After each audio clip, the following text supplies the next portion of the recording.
दिल्ली के किसी स्कूल में 500 बच्चे भी एग्ज़ाम देने के लिए बुला लिए किसी सेंटर पर, और वहाँ मतलब 20-25 बच्चे भी पॉजिटिव हुए, या कोई जो इन्विजिलेटर है, जो पेपर बांटने वाला आदमी है, स्टाफ है, पानी पिलाने से लेके कहीं ज़रा भी इन्फेक्शन का चांस हुआ तो मुझे डर है कि उस सेंटर के कहीं 500 के 500 बच्चे इन्फेक्टेड ना हो जाएं। और ये बात सिर्फ दिल्ली की होती हम निर्णय ले लेते, ये पूरे देश की बात है। आज 28 लाख परिवार। देश भर में चर्चा हो रही है जेईई और नीट की परीक्षा को टालने के लिए। इस बीच शिक्षा मंत्री मनीष सिसोदिया ने भी केंद्र सरकार से मांग की है। क्या आधार है आपकी मांग करने का, और आपको लगता है कि सितंबर के महीने में जब ये परीक्षा आयोजित की जा रही है, इसके लिए सरकारी आदेश जारी कर दिए गए हैं, तो क्या ये उचित वक्त है? मैं आपके चैनल के माध्यम से भी केंद्र सरकार से अपील करना चाहता हूं कि ये अच्छी बात है कि हम एकेडमिक्स पर सोच रहे हैं, पर एकेडमिक्स में बच्चे जाएं, आईआईटी में जाएं, इंजीनियरिंग क्लासेस में जाएं या मेडिकल क्लासेस में जाएं, उसके लिए जेईई और नीट की परीक्षाएं करा के ही हम इंजीनियरिंग या मेडिकल में एडमिशन देंगे, ये थोड़ी जिद है। इस जिद पे ना रहें, एक पेरेंट के रूप में सोच के देखें। मेरा एक बच्चा है, वो भी उसी एज में है जिस एज के बच्चों की आज बात हो रही है।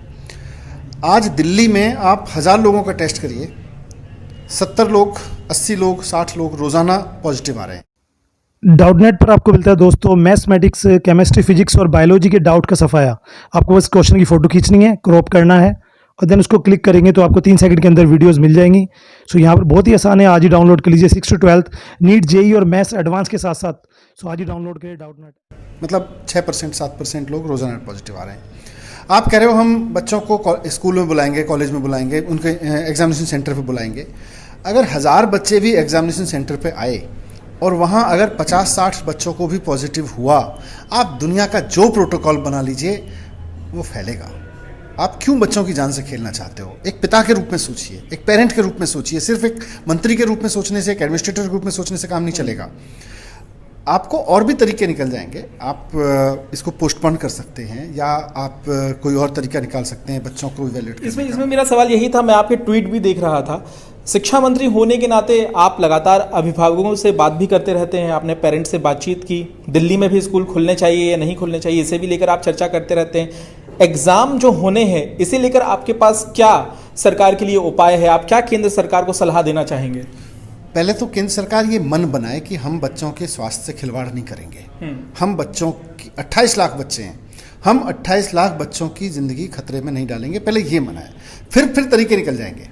अभी तो वो जिद पड़े हुए हैं कि नहीं हमें तो एग्जाम कराना है, वो ठीक नहीं है। केंद्र सरकार को मानना पड़ेगा कि 28 लाख बच्चों को केंद्र में लाना इस कोरोना के समय पे, दिल्ली में तो फिर भी हालत कंट्रोल में है, जहाँ 20-20, 25% कोरोना के केस आ रहे हैं टेस्ट करने पे, जहाँ पे रात को लॉकडाउन करना पड़ रहा है, कहीं सैटरडे संडे लॉकडाउन करना पड़ रहा है, कहीं बाढ़ है। उनका क्या करोगे आप यार? आपको ये सारा सिस्टम देश के लोगों के लिए है या देश के लोग सिस्टम में झोंकने के लिए हैं? आप इन 28 लाख बच्चों को सिस्टम में मत झोंकिए। सिस्टम बदलना है तो बदलिए। यही सरकार का काम है कि अगर सिस्टम को बदलने का मौका आए, जरूरत पड़े तो सिस्टम बदलने के लिए सरकार को तैयार रहना चाहिए। आज केंद्र सरकार सिस्टम बदलने को तैयार नहीं है। मैं ये नहीं कहता कि जो मैं आइडिया दे रहा हूँ वो सर्वोपरि हो सकता है, एक्सपर्ट्स और बढ़िया आइडिया दे सकते हैं इस पे।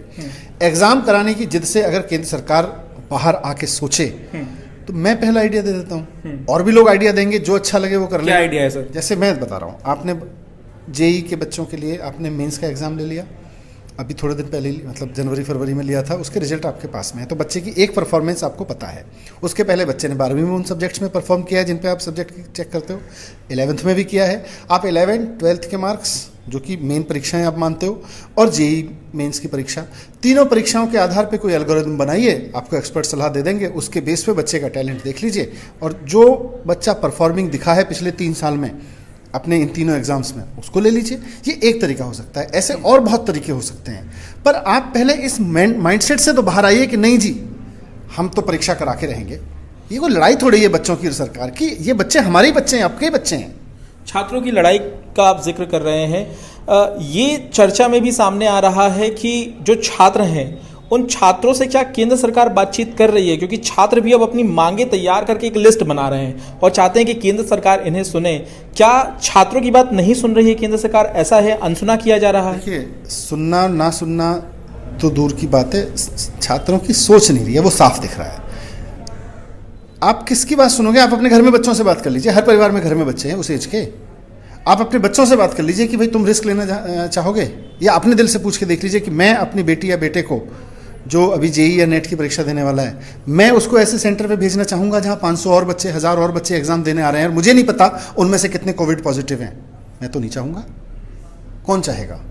तो पहले एक पेरेंट होकर सोचना पड़ेगा। आप पेरेंट होकर नहीं सोचेंगे, आप एडमिनिस्ट्रेटर होकर सोचेंगे। Administrators are suppose to be tough, parents are suppose to be practical. आप पेरेंट होकर सोचिए, आपके पास समाधान निकलेंगे। और 21वीं सदी में अगर हम ये कहें कि हमारे पास में इंजीनियरिंग और मेडिकल में ले जाने के लिए केवल और केवल 3 घंटे की परीक्षा ही एकमात्र रास्ता है, तो हमसे ज़्यादा अव्यवहारिक और हमसे ज़्यादा दकियानुसी सोच वाला राष्ट्र कोई नहीं हो सकता। ऑनलाइन समाधान है क्या? ऑनलाइन इसका हल निकाला जा भी हो सकता है। इसलिए मैंने कहा, ये तो मैंने एक आइडिया दिया, ऑनलाइन बहुत सारे आइडियाज़ हो सकते हैं। आज आप एक्सपर्ट के साथ बात करिए, देश में हर चीज़ के एक्सपर्ट्स हैं, दुनिया में हर चीज़ के मॉडल हैं। वक्त आने पर क्या छात्रों के लिए आप मुलाकात करेंगे केंद्रीय शिक्षा मंत्री से, क्योंकि आपने ट्विटर के माध्यम से तो जिक्र कर दिया? समय मुझे लगता है बहुत कम है। केंद्र सरकार को तुरंत इस पर निर्णय ले लेना चाहिए। क्यों किसी राज्य सरकार या क्यों बच्चों को सोशल मीडिया या मीडिया के माध्यम से ये चीज़ें कहनी चाहिए? हर सरकार की जिम्मेदारी है कि वो अपने देश के बच्चों की और देश की ज़मीनी परिस्थितियों को देखते हुए निर्णय ले। आज इसलिए मैं कह रहा हूँ, आप दुनिया की यूनिवर्सिटीज़ का मॉडल उठा के देख दीजिए, टेक्नोलॉजी का मॉडल उठा के देख लीजिए। दिल्ली के बारे में मैं चिंतित हूँ ये कि अगर दिल्ली के किसी स्कूल में 500 बच्चे भी एग्ज़ाम देने के लिए बुला लिए किसी सेंटर पर, और वहाँ मतलब 20-25 बच्चे भी पॉजिटिव हुए, या कोई जो इन्विजिलेटर है, जो पेपर बांटने वाला आदमी है, स्टाफ है, पानी पिलाने से लेके कहीं ज़रा भी इन्फेक्शन का चांस हुआ, तो मुझे ये डर है कि उस सेंटर के कहीं 500 के 500 बच्चे इन्फेक्टेड ना हो जाएं। और ये बात सिर्फ दिल्ली की होती, हम निर्णय ले लेते। ये पूरे देश की बात है। आज 28 लाख परिवार इस बात को लेकर डरे हुए हैं कि अगर हम सरकार की बात नहीं मानते हैं और बच्चों को परीक्षा लेने नहीं भेजते हैं, तब हमारे बच्चों के करियर का सवाल है, और अगर हम सरकार की बात मानते हैं तो हमारे बच्चे की जान का सवाल है। एक आखिरी सवाल मेरा ये है कि सोशल मीडिया में जब आपने इसका जिक्र किया, आपने मांग की, तो उसके बाद कई तरह के सवाल भी उभरने लगे।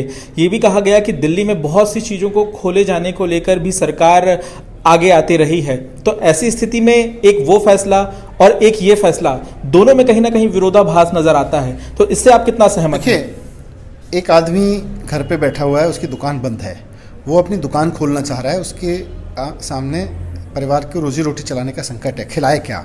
वो कह रहा है मैं जाके दुकान खोलना चाहता हूँ, बहुत सारे प्रोटोकॉल्स लेके अपनी दुकान खोल के रखूँगा। अच्छी बात है, ये उसका हम सपोर्ट करते हैं। लेकिन सरकार जिद पे अड़ी हुई है कि हमारे पास में और कोई विकल्प नहीं है एग्जाम के अलावा, ये सरकार की दकियानुसी है। बहुत बहुत धन्यवाद हमारे साथ बातचीत करने के लिए। शिक्षा मंत्री मनीष सिसोदिया सीधे तौर पर केंद्र सरकार से मांग करते हुए कि जेईई और नीट परीक्षा के लिए दूसरे तरीके अपनाने होंगे। पंकज जैन, दिल्ली, आज तक।